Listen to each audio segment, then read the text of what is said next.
ఓం గం గణపతయే నమః. ఓం శ్రీమాత్రే నమః. ఓం సరస్వత్యై నమో నమః. ఇప్పుడు మనం 11th మే 2026 ఆ రోజుని కుజుడు మేషరాశిలోకి వస్తున్నాడు. కుజుడు మేషరాశిలోకి రావడం వల్ల ఫలితాలు ఎలా ఉంటాయి? 12 భావాల వారి వరకు కూడా కుజుడు ఇచ్చే ఫలితాలు ఇప్పుడు మారుతున్నాడు. మీనరాశిలోంచి ఆయన కుజుడు మేషరాశిలోకి 11వ తారీఖున మారుతాడు. ఏ విధమైన ఫలితాలు ఇస్తాడో మనం ఇప్పుడు తెలుసుకుందాం. మకర రాశిలో కుజుడు 4th house, lord in 4th house, extraordinary. అంటే ఏంటంటే నాకు ఎందుకు ఇష్టం, 4వ ఇంటి వాడు 4వ ఇంట్లో అంటే భూములు ఉంటాయని చెప్పి నేను చదివానండి చాలా చోట్ల. దట్టు కుజుడు దట్ ఓన్ హౌస్, ఖచ్చితంగా భూములు కొనుక్కుంటారు. లేకపోతే ఇళ్ళు అంటే అపార్ట్మెంట్స్ అనో ఏమో అనుకుంటాం కదండి. మనం ఏదో కొత్త ఇల్లు కొనుక్కుందాం అనుకుంటున్నాం, జరుగుతుంది, కొనుక్కుంటారు. ఆభరణ ప్రాప్తి కలుగుతుంది, ఆభరణాలు కొనుక్కుంటారు, వాహనాలు కొనుక్కుంటారు, మంచి మంచి బట్టలు ఉంటాయి, అమ్మగారికి బాగుంటుంది, మ్యూజిక్లో బాగా రాణిస్తారు, రియల్ ఎస్టేట్ వ్యాపారాల్లో బాగా సక్సెస్ కొడతారు. ఆ 4th భావం ఎంత కంఫర్టబుల్నెస్, ఎక్కడికి వెళ్ళినా కంఫర్టబుల్నెస్, హాయిగా ఉంటారు, ప్రశాంతంగా ఉంటారు. అలాగే మీరు చేసే ప్రతి పనులను విజయం సాధిస్తారు.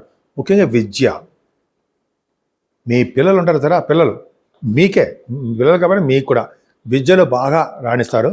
మీరు అనుకున్న యూనివర్సిటీస్లో మీరు వెళ్తారు, చాలా బాగుంటుందండి. అంతే సంగీత సాధన కూడా ఉంటుంది మీకు. సంగీతంలో కూడా మీరు నేర్పరి అని చెప్పచ్చు. వివాహ శుభకార్యాలు, వివాహ వేడుకలు, మీరు చేస్తున్న బిజినెస్లో డెవలప్మెంట్స్ ఇవ్వడాలు అన్నీ కుజుల వల్ల జరుగుతాయి. భార్యాభర్తల యొక్క అండర్స్టాండింగ్ కూడా చాలా బాగుంటుంది. అంతేకాకుండా ఆయన దశమస్థానం కూడా చూస్తాడు కాబట్టి సాఫ్ట్వేర్ రంగ ఉద్యోగస్తులకి, గవర్నమెంట్ సంబంధించిన ఉద్యోగస్తులకి ప్రమోషన్స్ వస్తాయి, అయితే డెవలప్మెంట్స్ ఉంటాయి. కొత్త ఉద్యోగాలు లేని వరకు ఉద్యోగాలు వస్తూ ఉంటాయి. అలాగే లాభాల సేకరణ, లాభాలు కూడా వస్తుంటాయి. అంటే ఉద్యోగంలోనూ అంటే వ్యాపారంలోనూ లాభాలు మీకు ఖచ్చితంగా కుజుడు ఇస్తున్నాడు. కాబట్టి కుజుడు 4th భావంలో ఉన్న కుజుడు చాలా సర్వదా శ్రేష్టమే. అది మంచివాడు కాదు కదా, 3వ ఇంటి వాడు 3వ ఇంట్లో ఉన్నాడు కదా, తప్పు. 4వ ఇంటి వాడు. కానీ మీకు యోగాన్ని ఇవ్వడానికి అవకాశాలు 4th హౌస్లో అడిగి మంచివి. నా పేరు వాడ్రేవు ఆదినారాయణరావు, డాక్టర్ వాడ్రేవు ఆదినారాయణరావు అండి. మీ అందరికీ పేరు పేరున నా హృదయపూర్వక నమస్కారాలు. నా వీడియోస్ చూస్తూ నన్ను ఎంతగానో ప్రోత్సహిస్తూ ఉన్నటువంటి మీరందరికీ కూడా కృతజ్ఞతలు, మనస్పూర్వక నమస్కారాలు. అంతేకాకుండా మీ జాతకాలు చూపించుకోవాలనుకుంటే మీ date of birth, time of birth, place of birth కొత్త వాళ్ళకండి, ఆల్రెడీ ఉన్న వాళ్ళకి తెలిసిన వాళ్ళకి పర్లేదు. నేను వీళ్ళందరూ కూడా మీకు ఉండాలండి. మీకనే కాదు, మీ స్నేహితులకు కానీ మీ చుట్టాల్లో కానీ జాతకాలు తెలుసుకోవాలనుకుంటే ఈ 3 ఐటమ్స్ ఉండాలి. అంతేకాకుండా మీకు ఏం కావాలి, మీరు ఏం తెలుసుకోవాలనుకుంటున్నారు అనేది కూడా ఉండాలి. మీరు కింద స్క్రోల్ నంబర్కి మీరు ఫోన్ చేయొచ్చండి, 7075389589. నేను షూటింగ్స్లో ఉన్నాను అనుకోండి, షూట్స్లో ఉన్నప్పుడు లిఫ్ట్ చేయలేకపోవచ్చు. మీరు వాట్సాప్లో మెసేజ్లు పెట్టండి, నేనే మీకు తప్పకుండా కలుస్తాను, పరిష్కార మార్గాలు చెప్తాను కూడా, మీ జాతకం మొత్తం కూడా చెప్తాను. అంటే మీకు ఎటువంటి ప్రాబ్లమ్స్ ఉన్నా ఆ ప్రాబ్లమ్స్ నుంచి మనం చేయొచ్చు.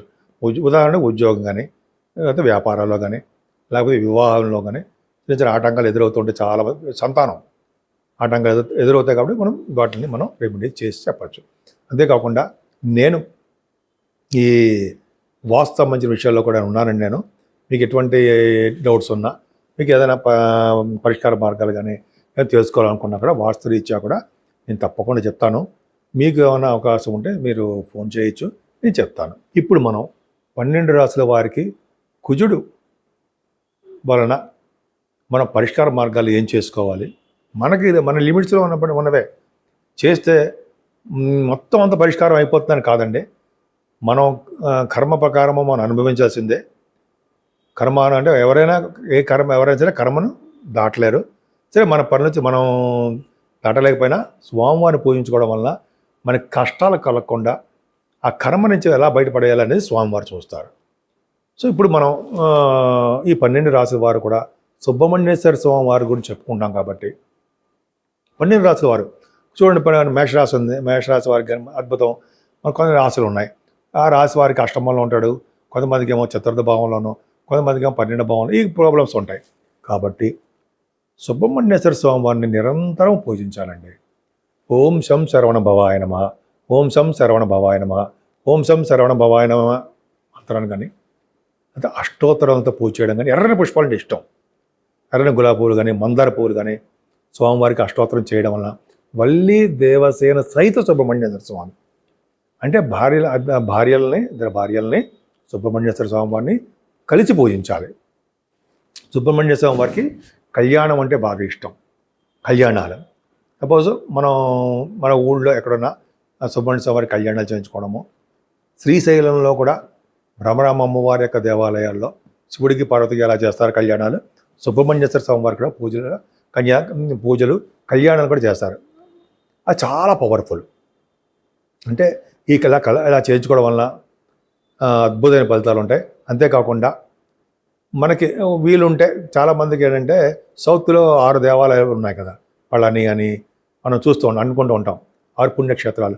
ఆ దర్శన భాగ్యం వల్ల కానీ అదే మన ఇంటి దగ్గర మన ఊళ్ళోనే సుబ్రహ్మణ్యేశ్వర స్వామివారికి పూజ చేయడం వలన అదే జంట పాములు ఉంటాయి. ఆ పాములకి పాలతో అభిషేకం చేయడము, పుట్టలో పాలు పోయడం వలన మంగళవారం కానీ షష్ఠి మంగళవారం కలిసి వచ్చిన రోజు కానీ ఇలా సుబ్రహ్మణ్య స్వామి వారికి పూజిస్తూ ఆ రోజు పొద్దున కూడా ఉపవాసం ఉండి రాత్రి భుజించినా పర్లేదు, లేకపోతే టిఫిన్ చేసినా పర్లేదు చేయడం వలన సుబ్రహ్మణ్యేశ్వర స్వామి వారి వలన వచ్చే దోషాలు అంటే కొంతమంది కొన్ని రాసుల వారికి, అన్ని రాసుల వారికి చేస్తే అందరికీ మంచిదే, పరిహారం అవుతాయండి. ఇలా సుబ్రహ్మణ్య స్వామి ఏంటంటే సంతానం లేని వారికి సంతానం ప్రసాదిస్తాడు, వివాహం కాని వారికి వివాహం చేస్తూ ఉంటాడు, ఉద్యోగం లేని వారికి ఉద్యోగం భద్రత కలిగిస్తూ ఉంటాడు. భార్యాభర్తల యొక్క చూడండి ఎప్పుడు బాధపడుతూ ఉంటారు, కొట్టుకుని ఉంటారు, దూరం అయిపోతూ ఉంటారు. అలాగా వాళ్ళని కూడా కలిపేస్తూ ఉంటాడు. అలాగే ఉద్యోగాల్లో లేని వాడికి ఉద్యోగాల్లోనూ ఈ కార్యక్రమాలు అంటే ఈ సుబ్రహ్మణ్య పూజ చేయడం వల్ల, అంతేకాకుండా పొలిటికల్ రంగంలో వాళ్ళకు కూడా ప్రాబ్లమ్స్ ఉంటాయి కదా. మెయిన్ కారకుడు కుజుడు కూడా బాగుండాలి, కుజబలం కూడా ఉండాలి, అడ్మినిస్ట్రేషన్ కెపాసిటీ. సో ఇవన్నీ ఆయన కారకుడు కాబట్టి సుబ్రహ్మణ్యేశ్వర స్వామిని మనసారా పూజించాలి. నామగా కాకుండా పూజించడం వల్ల ఎప్పుడూ కూడా మన ఇంట్లోనే సుబ్రహ్మణ్య స్వామిని పూజించడము. మనకి ఇవన్నీ కుదరకపోయినా ఓం శం శరవణ భవాయ నమః, ఓం శం శరవణ భవాయ నమః, ఓం శం శరవణ భవాయ నమః అంటూ పూజలు చేయడం వల్ల కూడా మనం చాలా బాగా చేయొచ్చండి. ఫలితాలు కూడా బాగుంటాయి. ఎందుకంటే 12 రాశుల వాళ్ళు కూడా కుజుడి యొక్క ప్రభావం క్లచెస్లో ఉండిపోకూడదు. ఆయన చాలా మేషరాశిలో మంచి ఫలితాలు ఇస్తాడు, కొంతమంది చెడు ఫలితాలు ఇస్తుంటాడు. కాబట్టి మనకి సక్సెస్ అవ్వాలంటే సుబ్రహ్మణ్యేశ్వర స్వామి ఆరాధన ఎప్పుడూ కూడా శ్రేష్టమే.